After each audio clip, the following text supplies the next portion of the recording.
So now we have what is actually a big question with respect to AI and will be as we go forward.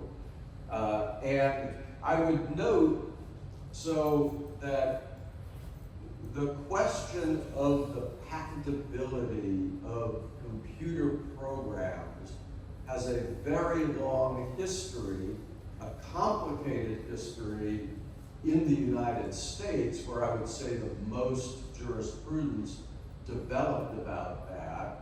And I'll give you just a bit of brief background about that so you can tell how we are where we are today. And it all goes back to a decision by the Supreme Court in the early 1970s, a decision called Gottschalk v. Benson, written by Justice Douglas. And this happened to have been a program, if I remember correctly, that converted a binary encoding of decimal numbers into pure binary coding. So whatever that means, that was something that happened in the 1970s. And Justice Douglas said that this program, which he described as an algorithm, and let me say that he did not define algorithm. He said this is a mathematical algorithm, therefore it is an abstract idea, therefore it is not patentable.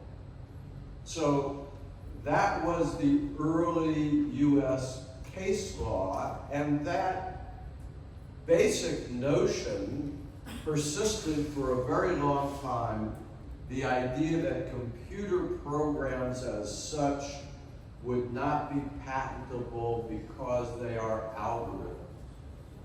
And you would naturally ask the question, I'm sure everyone in this room, if I asked you, I said, how would you define an algorithm, would be able to tell me what you think an algorithm is.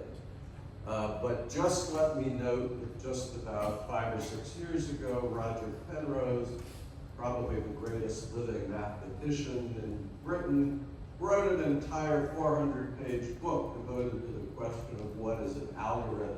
So it's probably not as simple as we think, but in any case, if you're talking about a simple idea of what is an algorithm, it's a series of steps stated as a formula, right? So a process or series of steps stated as a formula, often mathematical, but it doesn't need to be mathematical, right? So an algorithm is a process or a series of steps stated as a formula. And this was the law in the United States for a long time, until a case, I don't want to give you too many US case names because I don't know that they're particularly relevant to you. But a case happened to be named Diamond v. Deere, again by the Supreme Court, where the court looked at a computer software program that was included within a machine. So it happened to be big truck tires were made with rubber, and you had a press that came down and pressed the rubber, and it had, you needed to know the temperature, what the temperature was, and how long the rubber curing process was, and when the rubber cooled down, and when the machine would open, and that was done by a computer program for which they sought a patent. And in that case, the court said, because this became the second big doctrinal step, the court said as long as the program was transforming matter, right, as long as it was engaged in a transformation on a physical plane, that took it out of being purely an abstraction and made it part of a machine, so then it would be patentable because of what was referred to as the machine or transformation. So you had that distinction again for a long time until finally there was a case decided by the Court of Appeals for the Federal Circuit involving a formula for converting stock market funds and pricing them and computing tax outcomes. And the Federal Circuit in the early 2000s said, well, because that is engaged in a transformation, even if it's not a physical transformation, we think you can patent a pure computer program as a business method, right? That was the first allowance of a business method patent. Just taking very quickly through this, and then you finally had a case by the Supreme Court, a case called Bilski, which involved a program for hedging oil futures. It told you how to trade in energy futures in order to hedge your position as a company. And the Supreme Court said that in this case, it is not patentable because basically the idea of hedging oil futures is so common. Every business school teaches students how to hedge futures, that you couldn't patent it because it was a common idea. But the court said that doesn't mean you can't patent a method or a business method, just not in this case, because they were trying to patent a common idea. Then, and how we get to kind of where we are today, you finally get a case which was very similar called Alice. And Alice was an invention for, again, words hardly mean anything, intermediated settlement of financial transactions. It was a way in which two counterparties with different financial interests could offset each other's debts through a computer program so everybody was certain that they got paid. And again, the court said in that case, similar to Bilski, that it was not patentable in this case because this idea of intermediated settlement was common, but in principle you could patent a pure computer program. And in this case, which you'll see, so our test today is called the Alice-Mayo test, and we'll get to Mayo when we look at biotechnology. The court said that you go through a two-step process. Now, this was not the Supreme Court's finest hour, even today, because I don't think, frankly, this test tells you very much.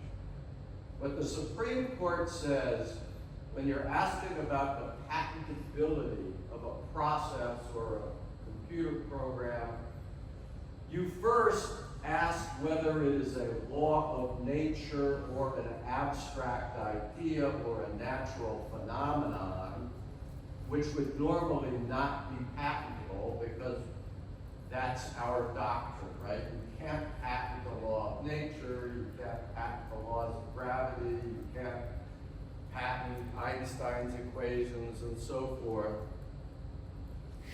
But then, so in the first part of the test you ask, is it within one of these classical non-patentable subject matters? If it is not within one of those non-patentable subject matters, then it's patentable. You've easily answered the question. And you passed the first test, so you don't need to go to the second part. But if in the first part you say it is a law of nature or an abstract idea or therefore unpatentable, you go to the second test.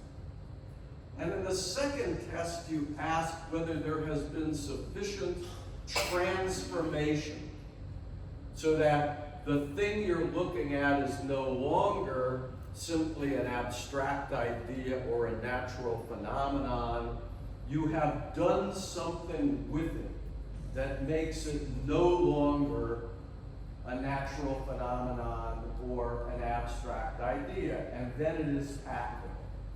So first step, is it classically non-patentable? If it is patentable, well then it's patentable. If it isn't, you go to the second step. In the second step, you ask whether or not there's been a transformation.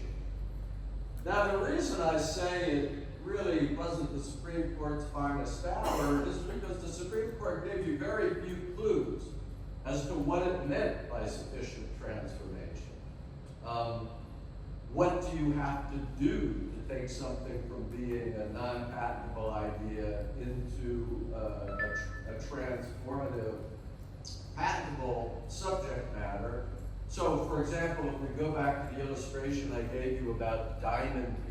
Deere and the rubber press, and you're taking a formula, but you're making a rubber tire with it, right? Then you're transforming something. So that type of thing is clear. Just to give you another illustration, and I appreciate that, particularly if English isn't your mother tongue, this is a pretty complicated explanation of things, but in any case, we'll look tomorrow when we look at biotechnology. So, DNA coding as found in nature is not patentable, right? So that's one of the big decisions, right? If it's a genetic code taken directly from a human cell, that is not patentable. But if you're a biotechnology company and then you're taking that basic DNA code and then you're modifying it and transforming it into a new drug or some other substance, that would be the type of transformation that would take it out of being a natural phenomenon into something that would be patentable. So,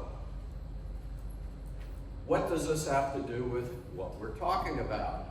Well, as I said yesterday, and as you know, AIs are basically computer software programs. They are algorithms. They're mathematical formula, right? They're operating on an abstract plane. And at what point could you say an AI is actually transforming a pure idea or mathematical formula into something that's sufficiently different from that to be patentable? Now, part of the answer to that question is we don't know yet how that is going to work.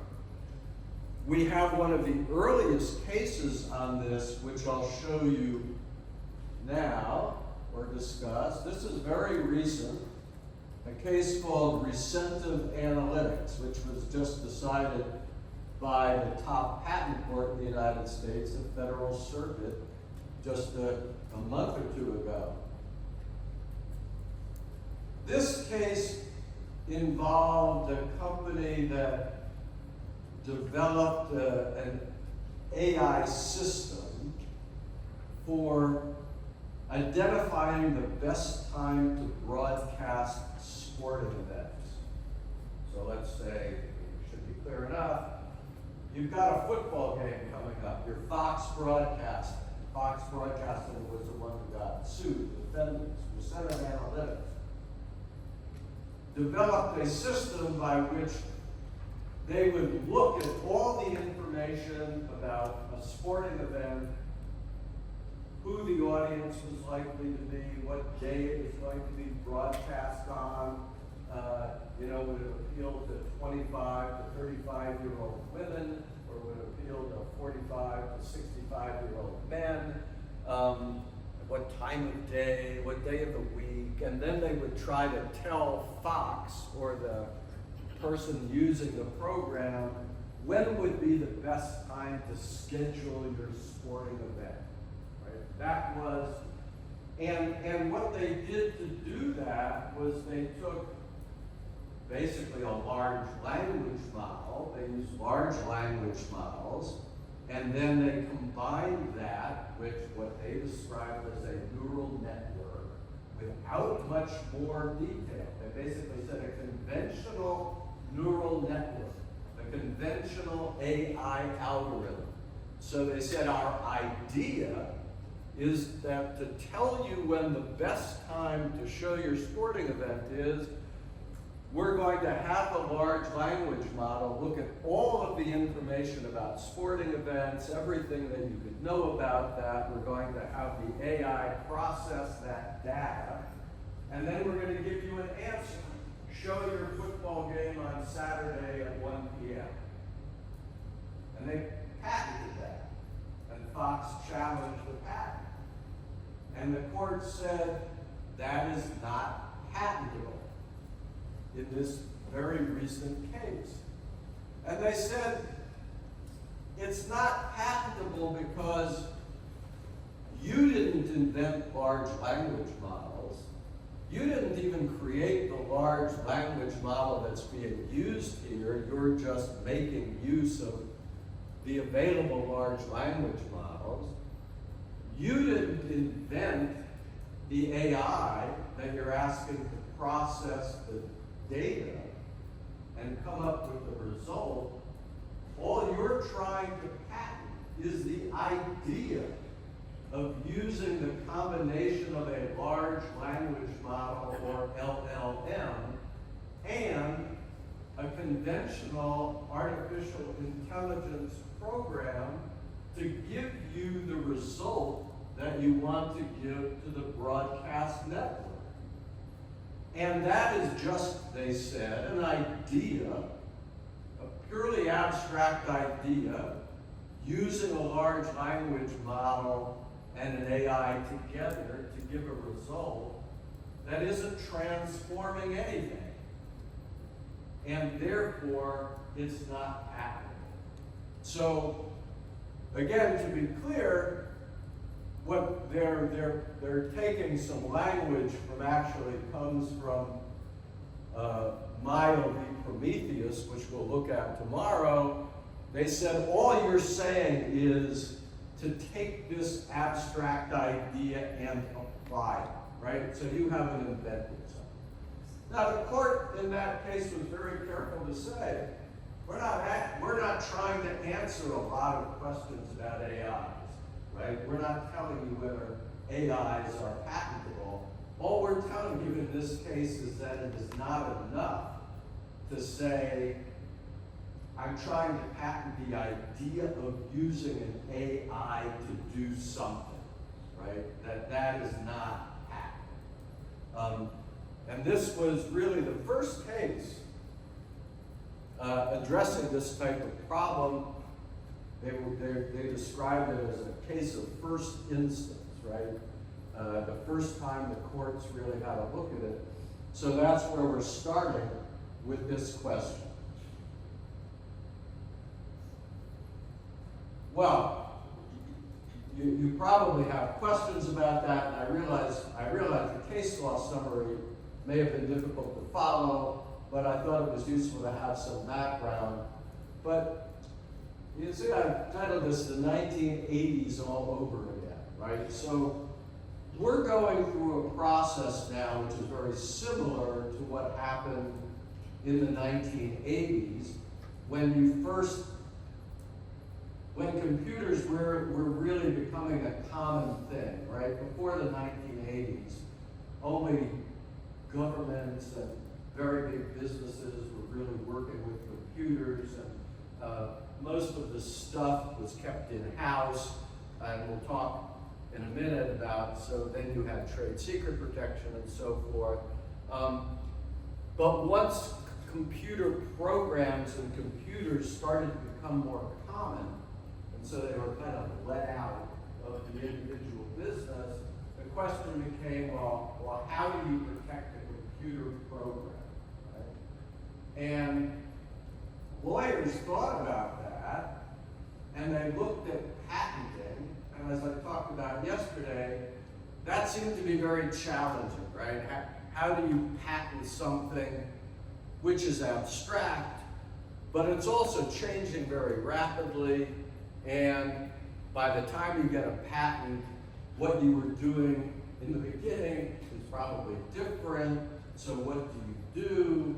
So the solution, if you went back to the 1980s, which is a long time ago, was to do the simplest thing really lawyers could think of, which will use copyright.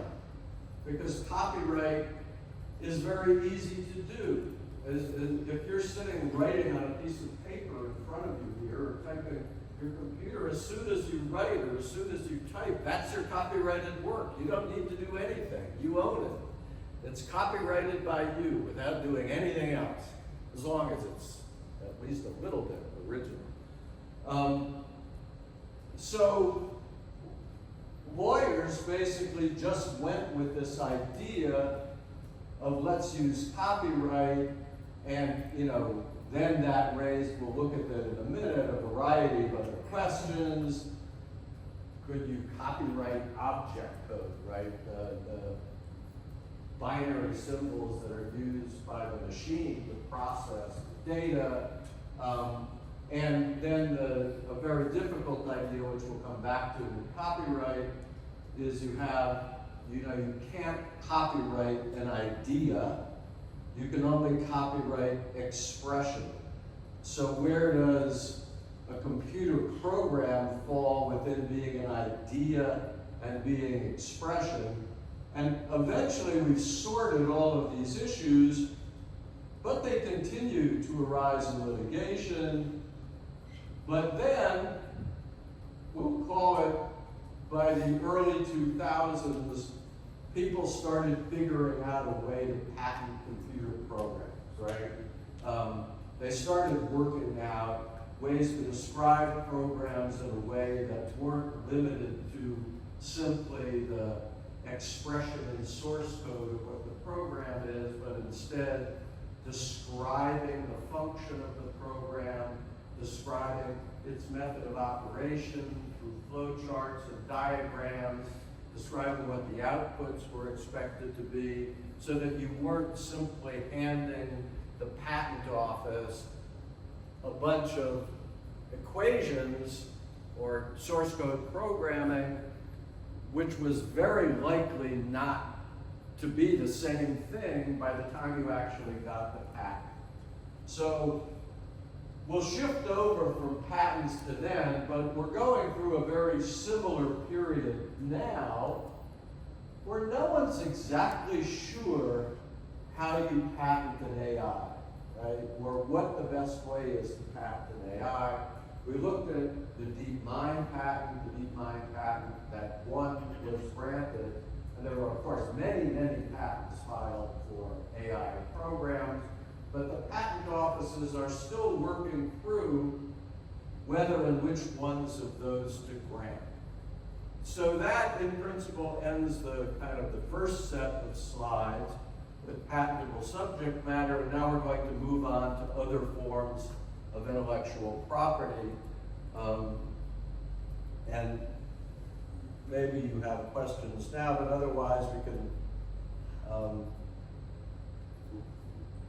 things might become a little bit clearer as we go on a little bit more.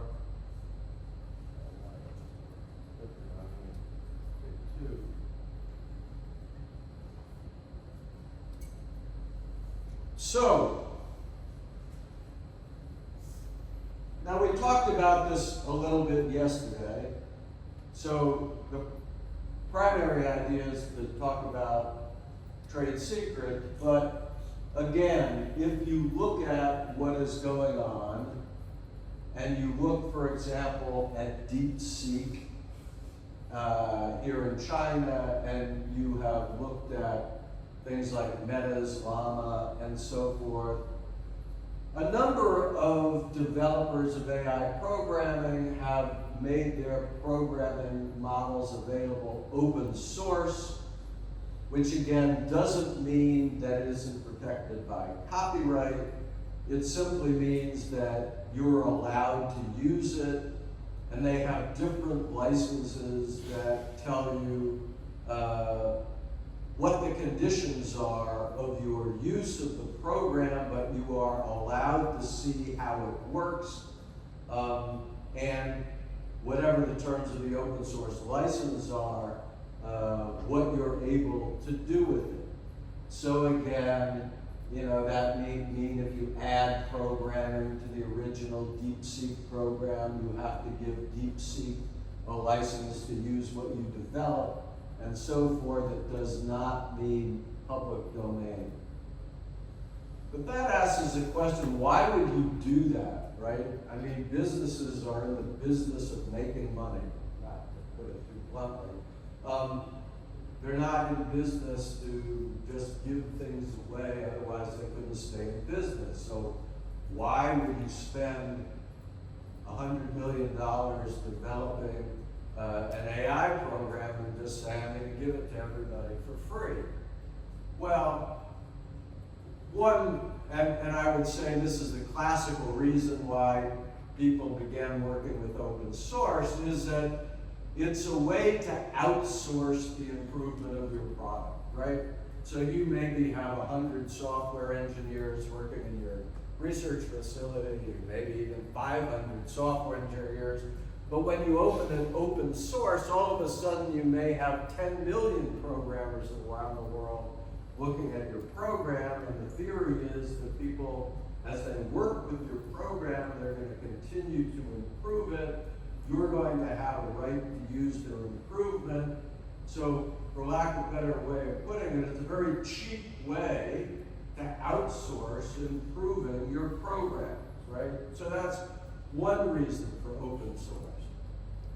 The other is that because it makes things available to a wider group of people and it makes it easier to adopt and use, you want to make your program the industry standard, right? There's a very high premium on saying this is the one that everybody is using.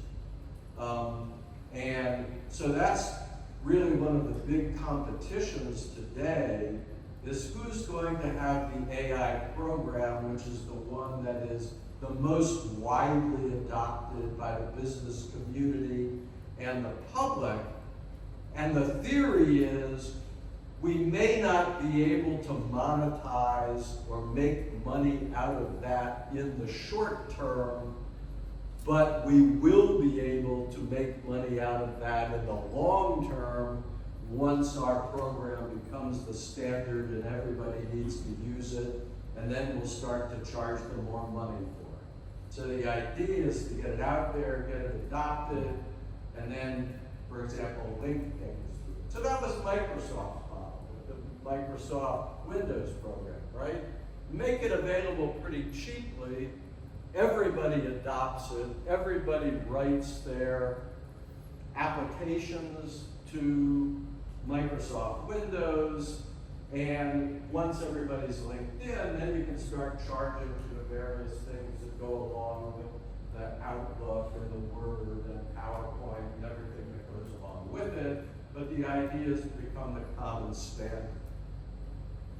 What is the downside of that? Well, again, if you're opening it up and making it available for free, right, it becomes more difficult to make money from. So if you have something very valuable and people want to use it, you want to charge them money for it. Well, if you make it open source, it's harder to charge for it because they can get it for free.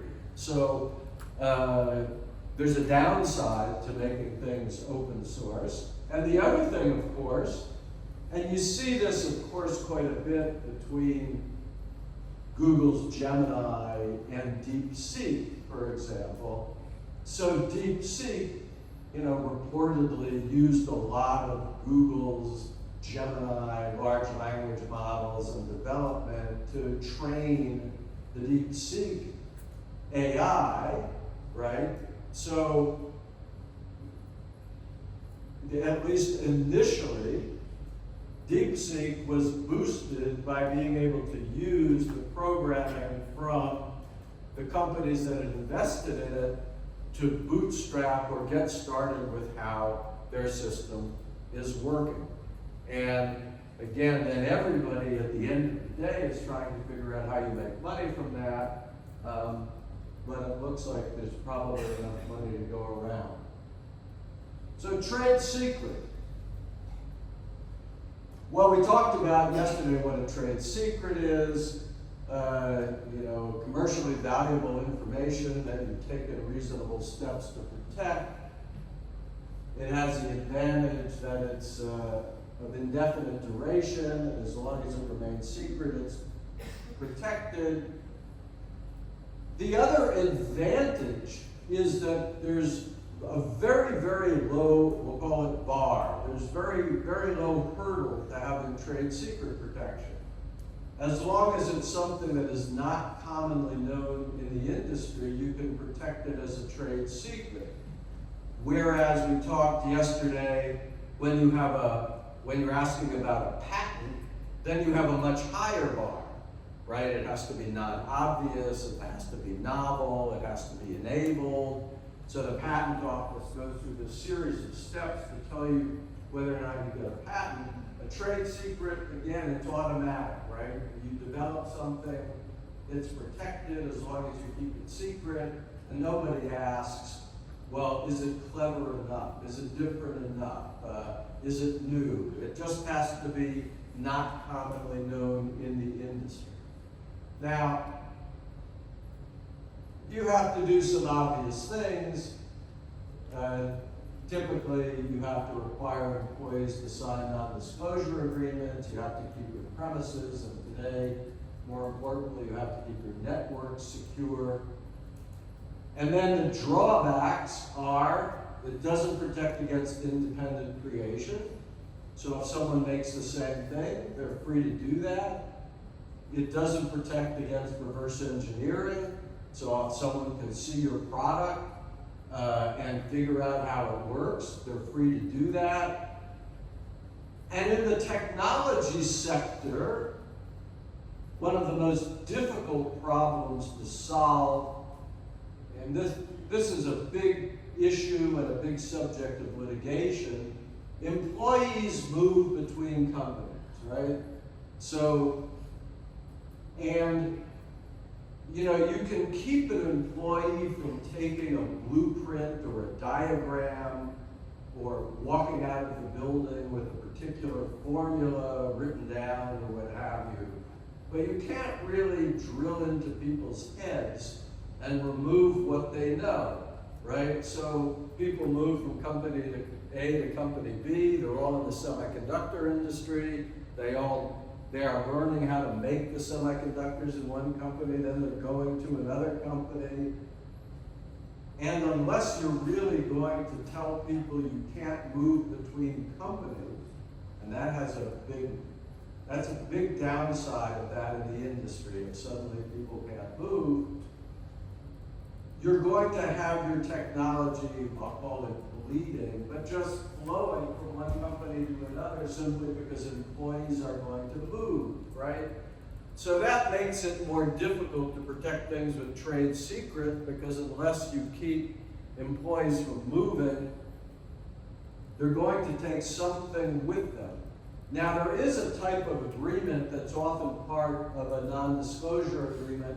We'll call it a non-disclosure and non-compete agreement, where you put in an agreement, not only will you not disclose our information, but you agree not to go to work for a directly competitive company for 2 or 3 years after you leave us, right? That you can't move without breaching your contract.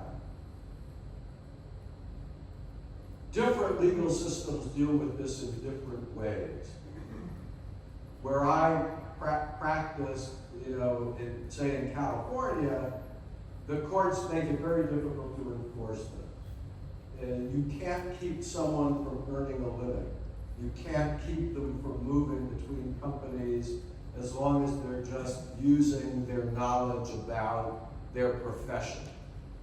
There are in the United States, there are other states where the rules are a little bit different. You can enforce non-competition agreements. I don't know what the rules are in China. I have read about it once or twice, but frankly, I don't remember exactly what your rules are or whether they're different between the different provinces and so forth. But you have this question of whether or not you can require employees who sign with your company not to move to another company within a particular period of time after they finish their employment. Oh, sorry. And finally, something very problematic for trade secret. I referred to a genie here. I assume you commonly know what a genie is, the little thing that comes out of the magic lamp and grants you 3 wishes according to standard genie lore. But once that genie is out of the bottle, once your trade secret has escaped, it's very difficult to put it back in the bottle, right? I mean, even if a court issues an injunction, even if they chase around the employees, if it's been published on the internet, you can't get it back, right? So the problem with trade secret is once it's out, right? And you may be able to get monetary damages from a court, but it's very difficult to recover your rights in your trade secret. Now, where does that leave us in a way? Because if the reason these AI companies are seeking patents, including, as I say, Chinese companies are the most active. Why are they seeking patents? Because they want rights they can enforce against others, and they want to be able to block them from using the technology. Now, I don't think I've discussed this too much yet, but what happens when you file a patent application? Well, whether it's with the PCT by rule or most countries, your patent application is made public after 18 months is the typical duration, right? So once you file your patent application and you disclose all the information, unless you withdraw the patent application, the information all becomes public. So in a way, you have to make a binary choice. Either you're going to protect something by trade secret, in which case you can't file a patent application because after 18 months the information will be public, or you file the patent application and you dispose it. But what you do have, the reason I say why these two things appear to be mutually exclusive, right? You can't do both, but in a way you can. You can do it for 18 months, right? You can keep something trade secret as long as the patent office hasn't published your patent application, which gives you this 18 months of lead time against your competitors. But then once the 18 months are up, the information's disclosed.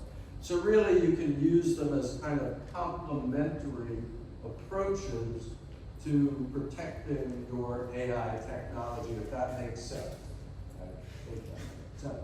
But I guess to reiterate, when I was first involved in the industry back in the late 70s and the early 1980s, it was common to protect programs by computer software.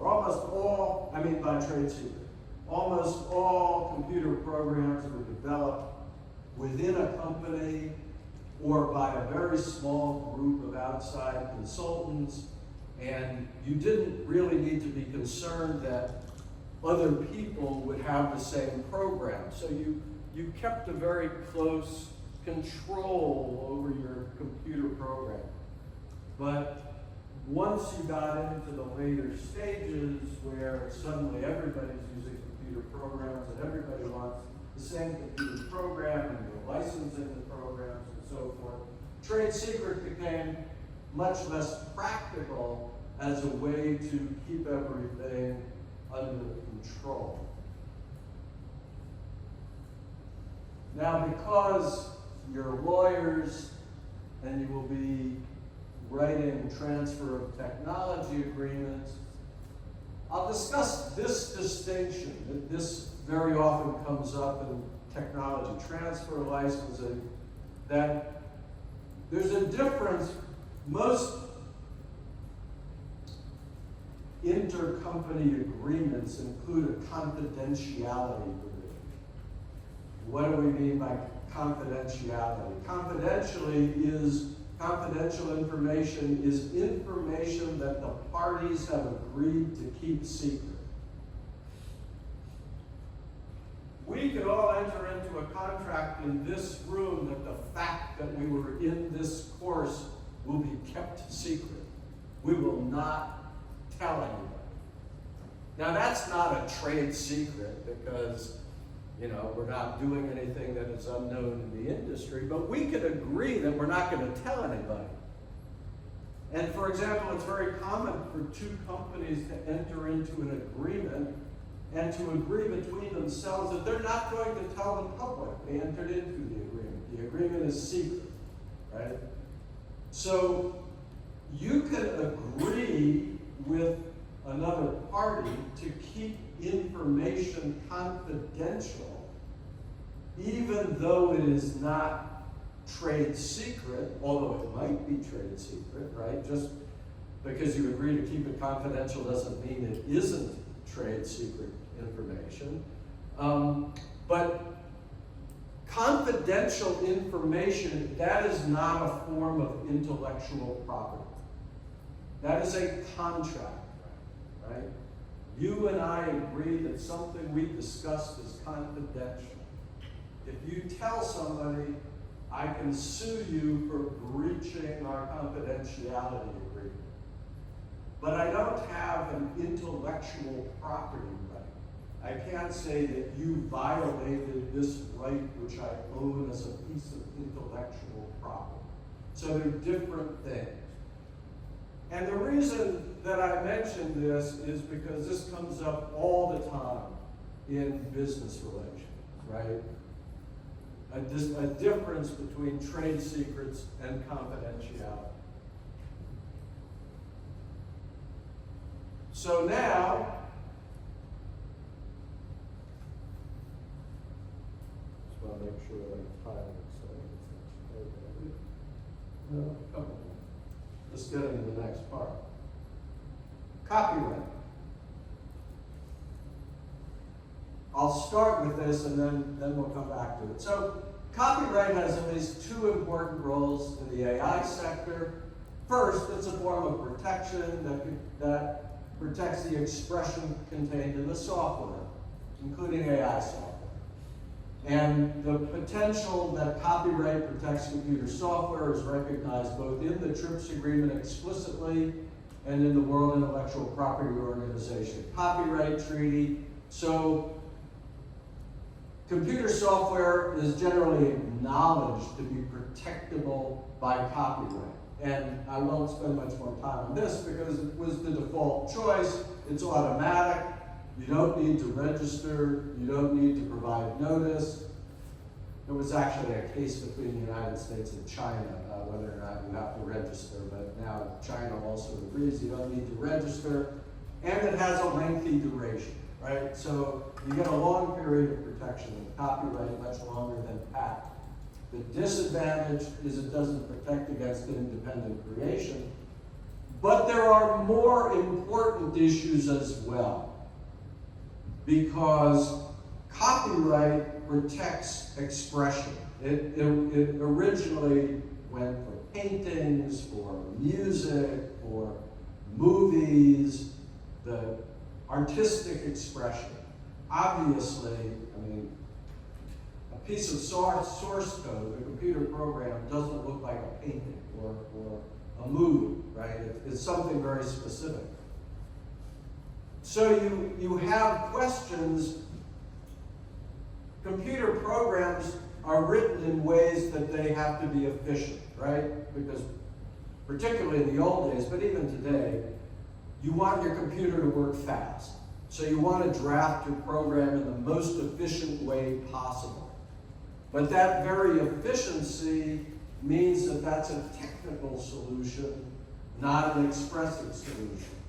I'm telling my program how to make the processor process as rapidly as possible, well, that's an idea. That's a technical solution. It's not expression. So once you start looking at what you wrote to make it efficient, then it's no longer protected by copyright. Well, what about things that are standard in the industry? And now, well, I'll use an AI example. Now you can ask Google's DeepMind, where you can ask Gemini, write me a standard program for creating a graph of exports for the past 12 years. And you'll watch Gemini as it goes through and it says, well, I'll draft in Python, and then it writes you a long series of code, and then it encodes it, and then it processes the information, and then it throws up a graph. Well, most of the time, Gemini isn't inventing new code, it's looking around for code people have written before, right? And it's creating that program. So that if that is code that is already well known in the industry, it can't be protected by copyright because it's not original. So you have that problem. And then finally, going all the way back to these ideas in the US about abstract ideas and so forth, if it's simply the idea of the program, that's not protectable. I want to have a program that does my bookkeeping on an Excel spreadsheet. It's a stupid idea, but let's just say that's your idea. Well, that's just an abstract idea, right? It's too high in the clouds to be a form of expression. It's like if you were trying to copyright a movie, and you say, my copyright for the movie is for a newly married couple going to outer space. Well, it's an interesting concept, but it's too abstract to be really considered an expression. It's an idea about a movie. It's not an expression about a movie. So you have all these limiting features in copyright that when you translate them into computer language and computer code, make it difficult to protect the code by copyright because you have these various limitations. And there's a lot of case law history about all of that.